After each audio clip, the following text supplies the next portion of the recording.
Hey forum, this is just a really quick video here of the iOS 16 beta and some of the newer features that have come with it. Basically just two of the best features that I've played with so far that I just absolutely love. Well, love is a very strong word, like a whole lot as a friend. So, and this is the iPadOS, the newer version. No, a new one is actually coming out soon, but this is the most current up-to-date version of the iPadOS. I've upgraded it to the iPadOS Beta 16, and it comes with some pretty cool features. The first one is, if you notice here, this is actually an extended monitor. So basically, they just have that one USB-C cable that you can see right here. There are no other cables hooked up to these guys. Literally, they're just running on power. They're about to die, but they're running on power. So the main thing is, with one USB-C cable, you can essentially have an extended desktop setup as if you were at work. So when you have situations where you don't want to really lug that big guy around, you can use your iPad and still be able to have an external monitor for display. But the only thing is, whenever you're actually doing it from here, you actually have to choose this option here, which gives you the option to zoom. There you go. So you can zoom in and out, but that's kind of all it gives you. You can also move it over to the other display. So for example, if I wanted to move it over, it allows me to. And then, you know, you can also split and slide over and stuff like that. But move to display is how you move it back. So you can't actually just drag it from one side to the other.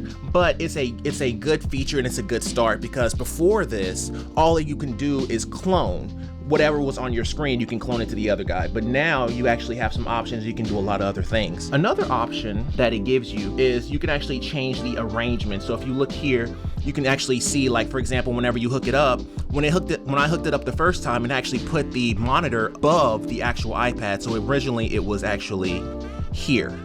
So I just moved it over here in order for it to actually work, but it's actually going to be in the display and brightness settings in order to do this. And as you can see here, the mirror display feature is actually turned off, whereas before, for the entirety this iPad's lifespan, it was always on. So that is just such a cool feature. And another feature is the ability to adjust the widgets by actually going into the right hand corner of your screen by sliding down. And there's actually a new option here with the 3 dots. When you select that, it gains you the option to basically resize the actual app that you're currently utilizing. So all you have to do is just click right here, and then you can resize it up and down, make it bigger or however else you want it, or you can make it a smaller screen. Now here's the thing with this is a little bit buggy.